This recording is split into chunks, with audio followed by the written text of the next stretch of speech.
저희가 이 매일 성경이라는 그러한 큐티 책을 중심으로 해서 금요 기도회 그리고 또 주일 오후 예배 제가 할 경우에 이렇게 살피고 있습니다. 그러다 보니까 이제 중간중간 맥이 끊어지는 듯 안 끊어지는 듯, 그럼에도 불구하고 오늘만큼은 그 맥이 끊기지 않은 채 갈라디아서에 대한 전체 이야기를 좀 할 수 있을 것 같습니다. 지난 금요일도 말씀드렸던 것처럼 갈라디아 교회의 문제는 무엇이었느냐? 거짓 선생들, 유대인 그리스도인인 거짓 선생들이 들어와서 사도 바울이 전한 복음은 가짜다. 아니, 가짜라고는 말할 수 없지만 100%는 아니다. 바울의 복음에 의하면 그것대로 믿는다면, 그래서 예수님을 믿는 것으로 구원받는다는 말은 맞지만 그건 50% 정도에 해당한다. 이 나머지 50%를 더 채워서 완전한 구원을 얻기 원한다면 율법을 지켜라. 할례를 하고 율법에 따라서 절기와 음식 규례들을 다 지켜야 된다. 그 율법을 잘 지키면 예수 믿는 것, 이 믿음과 율법의 행위, 이 두 가지가 딱 만날 때 그때 100% 구원을 얻게 될 것이다. 이렇게 가르쳤단 말입니다. 근데 사도 바울은 그렇게 가르친 적이 없어요. 그리고 주님께서 우리에게 주신 복음은 그렇게 복잡하지도 않아요. 그저 예수 그리스도 그분 한 분이면 구원받기에 충분하다 가르쳐 주셨거든요.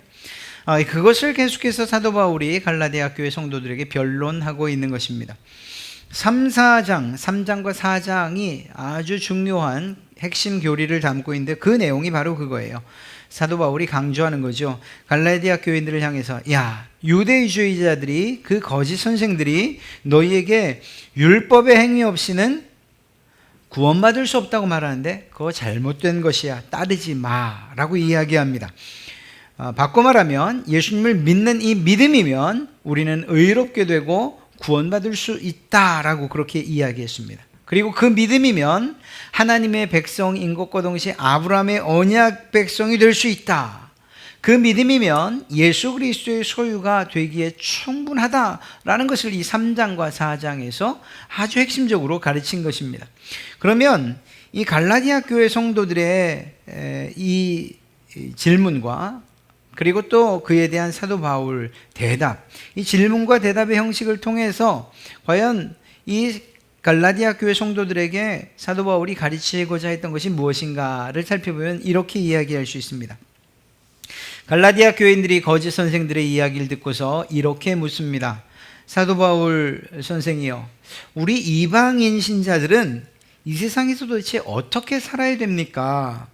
우리가 하나님의 언약 백성, 하나님의 자녀로서 살아가기 위해선 저 유대인들이 말하는 것처럼 유대적인 삶의 방식, 그러니까 율법이나 할례나 이런 것들을 행하면서 그 방식을 따라 살아야 됩니까? 라고 물었어요. 사도 바울이 무엇이라고 대답할까요? 아닙니다. 유대적인 사고방식, 할례, 율법, 그것을 따라서는 구원받을 수 없습니다. 그것이 아니고 그것들로부터 자유함을 얻으십시오. 만약 여러분들이 유대적 삶의 방식, 율법과 할례 등을 지켜 살아가려 하면 할수록 여러분들은 오히려 율법의 노예가 되는 것입니다. 그리고 아주 심각하게 말하죠. 그리고 그 율법의 노예가 된 채 저주에 이르게 될 것입니다 라고까지 이야기합니다. 무슨 말이에요? 예수 그리스도 그분을 믿는 것으로 우리의 구원, 우리가 의롭게 되는 것, 우리가 하나님의 자녀 되는 것 충분합니다. 이렇게 말하죠. 그랬더니 또다시 갈라디아 교회 성도들이 물어요. 그러면 우리가 이 세상에서 살아가야 되는데 그러면 하나님의 백성, 하나님의 자녀답게 살려면 어떻게 살아야 됩니까? 왜 이렇게 물을까요? 할례를 하는 것은 하나님의 자녀처럼 사는 것 같고 어떤 표징이 있는 것 같고, 율법을 따라 사는 것, 뭔가 이렇게 구속되어 사는 것, 공로가 되는 것, 이런 것들은 눈에 보이잖아요. 저렇게 사는 게 하나님의 백성의 삶을 사는 것이구나, 눈에 보이잖아요. 그런데 그렇게 하지 말라고 하니까, 아니 그럼 우리는 어떻게 살아야 되는 겁니까? 이렇게 물을 수밖에 없는 거예요. 사도 바울이 그 대답에 이렇게 대답을 합니다. 한 가지밖에 대답을 하잖아요. 여러분, 사랑하십시오. 그러면 여러분들이 그 율법을 지키려고, 또 유대인들이 그렇게 지키라고 하는 그 율법을 여러분도 알지 못하는 사이에 성취하게 될 것입니다. 사랑이면 충분합니다. 이렇게 이야기를 하죠. 또 궁금한 거예요. 갈라디아 교회 성도들이. 아니, 그러면 사랑하라고 하는데 어떻게 사랑하면 되겠습니까? 그 대답에 오늘 이 5장이 포함되어 있는 거예요. 어떻게 사랑하면 될까요? 좀 막연한데요. 그때에 사도 바울이 말하는 거예요. 그것 우리의 노력만으로는 되는 것 아닙니다. 성령을 따라 사십시오. 여러분이 성령님을 따라 살게 되면 여러분들은 율법의 권세에서 자유로울 것입니다. 그리고 성령을 따라 사는 사람들에게 나타나는 열매가 이런 것들이 있습니다. 이렇게 소개하고 있는 것이죠. 갈라디아서의 전체가 어떻게 흐름이 가는지 아시겠습니까? 그러니까 율법주의자들 그리고 유대인들과 아주 치열한 전투가 벌어졌고, 그것에 대해서 사도 바울이 확실한 대답을 주고 있는 거예요. 율법 아닙니다. 예수 그리스도 맞습니다. 율법을 지키는 것으로서 하나님의 백성의 삶의 모습을 드러내는 것 아닙니다. 사랑으로서 하나님의 백성의 삶을 드러내야 됩니다. 어떻게 사랑하냐고요?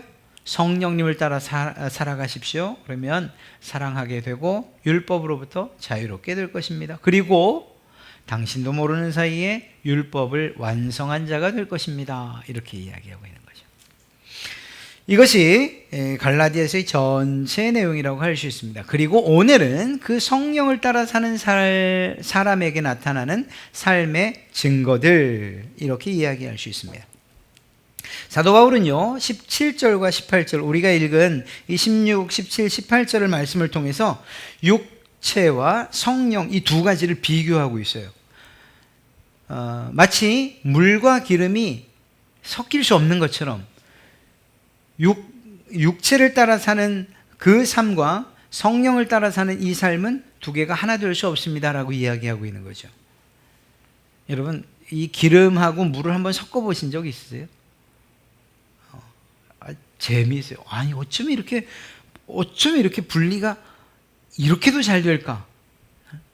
아마 흔들어서 이젠 섞였겠지 하고 잠시만 기다리면 물과 기름으로 완벽하게 분리돼요.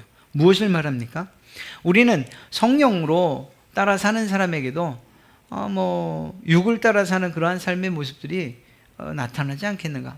때로는 육을 따라 살고 때로는 성령을 따라 살고 이렇게 살면 되는 것 아닌가 말하지만 이 둘은 서로 하나가 될 수 없다는 사실을 이야기하고 있는 거예요. 그래서 오늘 이 사도 바울은 이 완전하게 다른, 즉 육에 속하든지 아니면 성령에 속하든지 이 둘 가운데 어느 한편에 속할 수밖에 없다라는 사실을 먼저 이야기를 합니다. 그리고 나서 육신에 속한 사람들에게 나타나는 삶의 모습들을 쭉 열거하고 15가지를, 그리고 또 성령에 따라 사는 사람들의 열매 9가지를 쭉 이야기하고 있는 거예요. 그렇게 이 15가지의 육체의 열매와 그리고 성령의 9가지 열매를 비교해 보면 정말로 이 두 가지가 동시에 나타날 수 있는 방법은 없어요. 완전히 판이에요. 그건 당연할 수밖에 없는 거예요.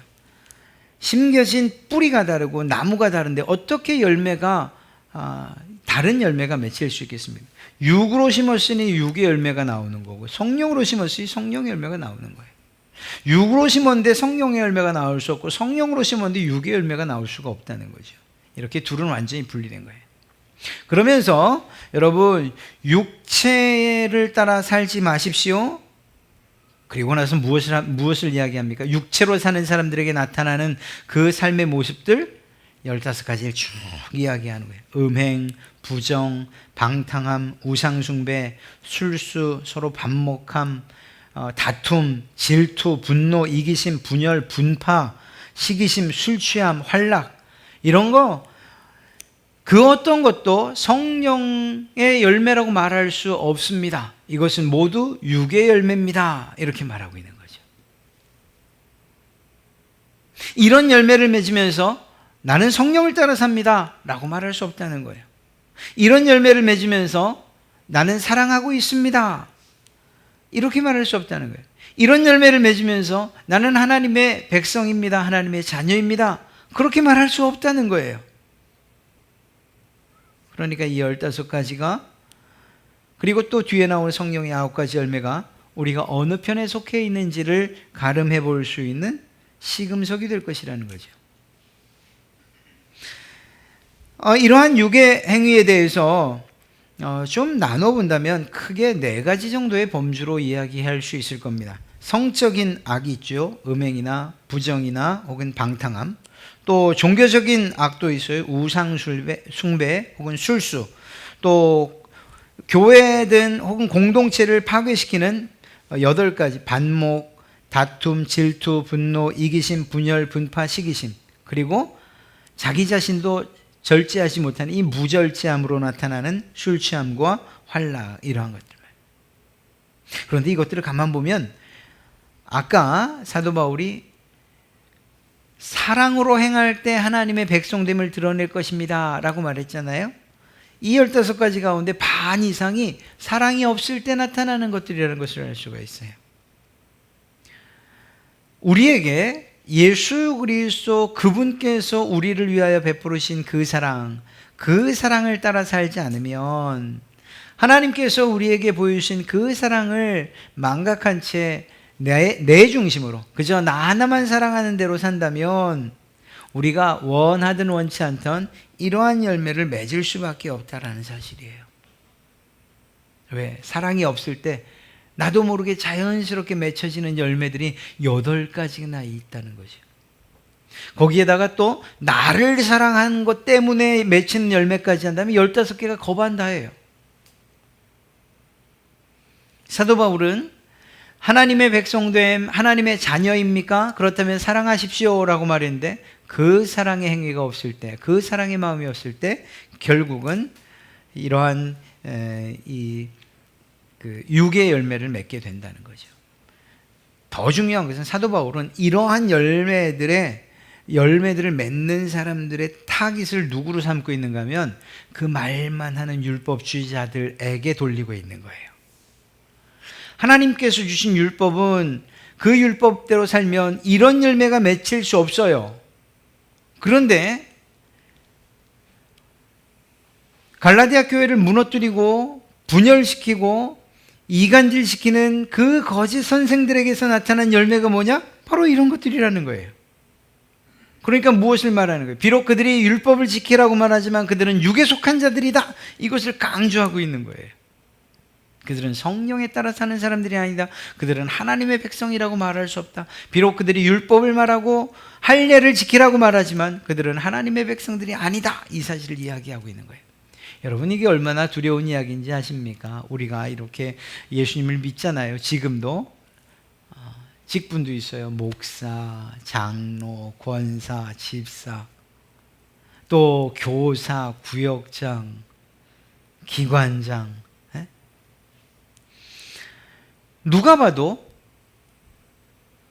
저 사람은 잘 믿는구나, 하나님의 백성이구나, 하나님의 자녀구나, 이렇게 말하지 않겠습니까? 중요한 것은 사람의 눈에 그렇게 보여지는 것이 중요한 것이 아니고, 그렇게 불려지는 것이 중요한 것이 아니고, 그분에게서 나타나는 삶의 증거들, 열매들이 무엇인가 하는 것이 더 중요하다는 것이에요. 유대인들, 그 유대인 거짓 선생들이 계속해서 율법을 지켜야 된다, 할례를 받아야 된다, 먹을 것에 대한 또 절기에 대한 율례와 규례를 지켜야 된다, 그거 안 하면은 반쪽짜리 구원이다, 이렇게 말하고 있지만, 그러나 실제로 그들이 하는 이야기들과 그 행동들 때문에 교회 공동체는 부서지고 그리스도의 몸이라고 하는 교회는 파괴되고 있잖아요. 우리가 그리스도인으로서 직분자 혹은 어떤 일을 맡은 자, 신앙의 연륜이 깊은 자라는 사람들이 볼 때 그런 타이틀을 가지고 있다 하더라도 그에게서 사도 바울이 말하는 사랑이 없다면, 그러면 결국은 맺는 것들 육의 열매밖에 맺을 수 없다는 사실을 이야기하고 있는 거예요. 이건 우리에게 아주 중요한, 그리고 심각한 경고의 메시지이기도 해요. 다른 사람들이 나를 어떻게 부르느냐, 또 내가 이러한 공동체 안에서 어떤 위치에 있느냐, 어떤 지위에 있느냐, 내가 어떤 영향력을 미치지, 이런 것들이 중요한 게 아니라는 거예요. 주님께서 우리에게 하라고 하신 그 사랑이 우리의 마음 가운데 있는지, 예수님께서 나를 위해서 십자가에서 희생하신 그 희생의 마음이 우리에게 있는지, 하나님께서 아들 독생자 예수 그리스도를 십자가에 못 박으시기까지 사랑했던 그 사랑이 우리에게도 있는지, 그리고 그 사랑을 행하고 있는지 하는 것이 더 중요하다는 것입니다. 아무리 좋은 조언을 한다 해도, 권면을 한다 해도 그 안에 사랑이 베이스되어 있지 않으면, 그러면 결국은 이간질시키고 시기하고 다툼이 일어나게 하는 이러한 일들만 나타날 것이라는, 서로 반목해하고 질투하고 분노하고, 그리고 공동체가 깨지는 이러한 일들이 일어날 수밖에 없다는 거예요. 여러분, 아이들도 이 아저씨가 날 사랑하는지 안 사랑하는지 단박에 알죠. 우리 유치원 아이들, 우리 어린이집 아이들도 그래요. 또 그 아이들만이 아니에요. 그냥 아이들은 그냥 직감적으로 저 사람이 날 사랑하는지 아니면 그냥 빈말로 하는지 어쩜 그렇게 귀신같이 알아채는지요. 하물며 사랑에 갈급하고, 그리고 또 그 사랑을 갈망하는 그분들에게 거짓 사랑이 먹힐 리가 있겠습니까? 그럴 수 없죠. 그러니까 결국 우리 안에 있는 예수 그리스도 그분께서 보여주신 진실한 사랑이 우리 가운데 있을 때, 그리고 그 사랑을 기반으로 하여서 살아갈 때 하나님의 백성이요 하나님의 자녀라는 그러한 사실들이 여실히 증명될 것이라는 거예요. 자, 여기에 아울러 성령의 열매들까지도 이야기해주고 있는데, 9가지 성령의 열매가 무엇입니까? 덕을 세우고, 서로 사랑하고, 서로 기뻐하고, 화평하고, 평화하고, 참아내고, 인내하는 것, 그리고 친절하고, 착하고, 신실하고, 온유하고, 때론 절제하고. 우리가 예전에 이 성경의 9가지 열매에 대해서 하나하나 다 살펴보았는데, 그런 열매들이 우리에게 있어야 되는 거죠. 그런데 중요한 것은 이것을 성령의 열매라고 하고 있다는 거예요. 우리가 착각하기 쉬운 것이 무엇인가 하면, 육의 열매, 그게 내 삶에 있어서는 안 되지. 그러면 내가 어디 성령의 열매를 한번 맺어볼까라고 한다는 거예요. 우리가 성령의 열매를 맺을 수 있는 그러한 사람들입니까? 우리에게 그런 능력이 있습니까? 아니에요. 왜 성령의 열매라고 했겠습니까? 성령님께서 여러분 안에, 제 안에 거하지 않고서는 이런 열매들이 나타날 수 없다는 거예요. 나타나는 것처럼 보여도 그것은 가식이요 위선일 수밖에 없다는 거예요. 누군가를 진심으로 사랑하는, 정말 기뻐하는 것, 다른 사람들이 봐서 기뻐하는 흉내를 내는 것이 아니라 정말 기뻐하는 것, 내게 손해가 되고 저 사람에게만 기쁨이 된다 하더라도 함께 기뻐하는 이러한 일들, 친절하고 온유한 마음, 누가 나를 목사라고 부르니까 내가 친절해야지, 온유해야지, 그게 아니고 그냥 그 사람 자체가 친절함이고 온유함으로 나타나고, 그것은 그 안에 성령님이 계실 때에 가능한 거예요. 어떤 병 안에 무엇인가가 차 있어요. 이게 무엇인지 알고 싶으면 하여튼 뭐든 부어보세요. 돌을 넣든 흙을 넣든 아니면 물을 넣든 그것이 흘러 넘치게 해보세요. 그러면 그 안에 있던 것들이 오물인지 아니면 향수인지 곧바로 알 수 있어요. 무슨 말입니까? 안에 있는 것에 따라서 표현되고 표출될 수밖에 없다는 거예요. 성령의 열매를 이야기할 때 우리는 열매에 집중하지만 아니지요. 성령님이 계신 자에게 나타나는 당연한 그러한 삶의 열매들일 뿐이라는 거예요. 중요한 것은 무엇입니까? 성령님이 우리 안에 거하시는 것, 그리고 그 성령님께서 우리를 통하여 그분의 성품을 드러내는 이것이 중요하다는 것입니다. 자, 그러면 이렇게 질문할 수 있어요. 아니, 그러면 성령님이 하시는 거는 저는 할 일이 없네요. 그냥 성령님이 내 안에 와 계시기만 하면 자연스럽게 나타나는 것이라고 말하니까 내 몫은 없네요. 사도 바울은 그런 사상을 철저히 배격해요.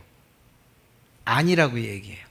성령님이 당신의 가운데 역사하시도록 해야 됩니다. 그러나 그 성령님이 일하실 땐 반드시 당신의 입술과 손과 발끝을 통해서 당신의 표정과 몸짓을 통해서 표현하신다는 것을 기억하십시오라고 얘기해요. 1차적으로는 우리 가운데 성령님이 계실 때 우리는 거짓된, 위선된 행위를 하지 않을 거예요. 정말로 작정하고서 내가 덕 있는 척 해야지, 사랑하는 척 해야지, 평화하는 척 해야지, 내가 참는 척 해야지 할 수 있을까요? 있지요. 있어요. 왜 못하겠습니까? 그런데 그것이 진심이 아닌 이상엔 길게 가지도 못하고 그 사랑이 깊지도 못할 것이에요. 무슨 말입니까? 그것의 근원된, 이러한 열매의 근원 되신 성령님이 우리 가운데 거하실 때에 비로소 진정한 이 9가지 열매가 맺힐 것이라는 거예요. 그렇다 하더라도 하나님께서는 우리를 사용하신다는 것, 즉 신자들의 행동과 말을 사용하신다는 사실에 대해서 우리는 꼭 기억해야 된다는 것입니다. 무슨 말입니까? 성령의 열매 목록을 쭉 이야기한 다음에 그것을 그저 성령님께서 하시는 몫으로 돌리지 않는다니까요. 신자들이 어떻게 살아야 되는가, 그리고 그 사람의, 신자 한 사람 한 사람의 몫이 있다, 해야 될 일이 있다라는 사실들을 함께 이야기하고 있다는 것입니다. 이것은 아주 중요한 이야기인 것이에요. 어떻게가 중요한 것이 아니고 누구에게 속한 것인가가 중요하다고 말한 사도 바울은 누구에게 속한 것, 즉 성령에게 속했다면 성령에게 속한 사람처럼 살아야 된다. 그리고 더 나아가 우리에게 맡겨진 이러한 책임을 따라 살아야 된다라고 이야기하고 있는 것입니다. 여러분, 믿는 사람들이 율법의 행위에서 자유로워요. 율법이라고 하는 것으로부터 자유로운 사람들이에요. 갈라디아 사람들에게도 사도 바울은 그것을 말하고 있어요. 율법으로부터 좀 자유로워지십시오. 그런데 이 말이 믿는 사람들이 율법의 목적인 사랑, 이 사랑의 의무에서조차 자유한 것은 아니라는 거예요.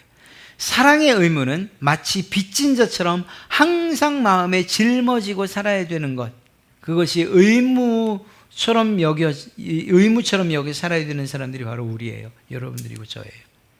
사랑의 빚진 자처럼 살아야 된다는 거예요. 그 빚을 갚지 않으면 늘 마음이 무거워야 되고, 사랑의 빚이라니까 이 돈 빌리는 그런 것과는 다르죠. 누군가를 뜨겁게 사랑하지 않으면, 정말 원수까지라도 사랑하지 않으면 마음에 무거움이 늘 있어야 되고, 그런 빚 말이에요.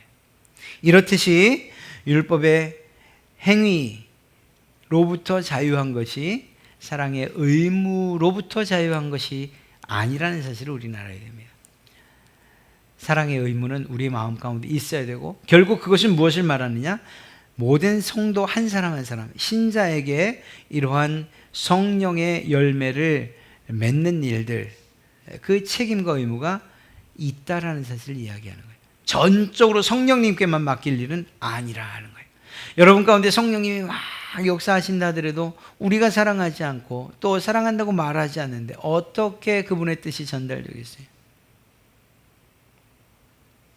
성령님, 그러니까 이런 이야기예요. 성령님이 계시지 않은 상태로 우리가 무엇인가를 한다면 그것은 위선이요 가식이 될 것이고, 성령님께서 우리 가운데 역사하심에도 불구하고 우리가 꼼짝하지 않는다면 그건 책임을 회피하는 이런 일이 될 것이라는 거죠. 그러니까 이 말이에요. 성령님께서 당신에게 사랑의 짐, 그리고 또 사랑의 빚된 자임을 깨닫게 하실 겁니다. 그리고 당신을 통해서 이런 열매를 맺기를 원하십니다. 우리 가운데 그렇게 감동을 주실 때 우리는 그 말씀에 순종해야 된다는 거예요. 버티지 말고 말이에요. 그리고 그분께서 하게 하시는 일들을 할 때에 우리가 원하던 원치 않던 이러한 9가지 열매가 맺혀지게 될 것이라는 사실을 이야기하고 있는 것이죠. 결론을 내리면 그렇습니다. 사도 바울은 갈라디아 교회 성도들에게 끊임없이 율법 아닙니다. 믿음입니다. 그러면 우리가 하나님의 백성이라는 걸 어떻게 할 수 있습니까? 우리가 어떻게 살아야 됩니까? 사랑으로 당신이 하나님 백성됨을 나타내십시오. 그럼 그 사랑은 어떻게 하면 됩니까? 성령을 따라 사십시오. 그러면 성령을 따라 사는 사람들에게 그 사랑을 기반으로 한 9가지 성령의 열매들이 맺힐 것입니다. 참고로 만약에 당신의 삶에 이러이러한 15가지의 열매가 맺힌다면 주의하십시오. 그것은 육신의 열매들입니다. 만약 그러한 것들이 있다면 하나님 앞에 나와 회개하시고 다시 성령의 열매를 맺을 수 있도록 여러분들이 기도하고 또 성령의 도우심을 따라 살아야 할 것입니다 라고 지금 이야기하고 있는 거예요. 사랑하는 성도 여러분, 이것이 어찌 갈라디아 교회 성도들만을 위한 이야기겠습니까? 오늘날 우리에게도 필요한 것이고, 늘 말씀드리지만 예수 그리스도를 믿는다는 이 믿음은 우리의 삶으로 증명되어져야 돼요. 우리의 삶은 그렇게 우리 안에 있는 그리스도의 사랑을 늘 증명하면서 살아가는 그러한 삶, 그러한 의무와 책임을 가지고 있는 삶이라는 것을 꼭 기억하십시오. 그렇게 살려고 하는데 때론 내 힘으로 되지 않죠. 어떻게 세상 일이 내 힘으로 되겠습니까? 나 자신도 내가 어떻게 움직이지 못하는 일들이 얼마나 많아요. 그럴 때 성령의 도우심을 구하고 또 간절히 기도하고 나의 나약함과 부족함을 하나님께 아뢰고, 그래서 하나님의 도우심을 입는 이런 일들이 있어야 되는 거죠. 사랑하는 성도 여러분, 여러분들이 하나님의 백성이라는 사실에 대해서 조금도 의심하지 마십시오. 무엇인가 할 때, 무엇인가 행위가 있을 때, 공로와 공덕이 있을 때 하나님이 기뻐하신다고 그렇게 생각하지 마십시오. 그것 이전에 하나님은 이미 여러분들을 택하셨고 사랑하셨고 구원하기로 작정하셨어요. 우리에겐 믿음이면 충분하고 그 믿음 이후에 우리에게 주어진 사랑의 빚, 그 빚을 갚는 그러한 자세로 우리가 살아야 한다면 충분하리라 생각합니다. 오늘 말씀드린 이 성령의 9가지 열매들이 여러분의 삶 가운데 정말 주렁주렁 맺혀서 저 사람은 하나님의 자녀구나, 저 사람은 하나님의 백성이구나, 이러한 사실들 우리가 굳이 말하지 않아도, 내 입으로 떠들지 않아도 모든 사람들이 보아 알 수 있도록 그렇게 하나님의 백성됨을 따라, 하나님의 자녀됨을 따라 사시는 그러한 여러분 되시길 주님의 이름으로 축복합니다.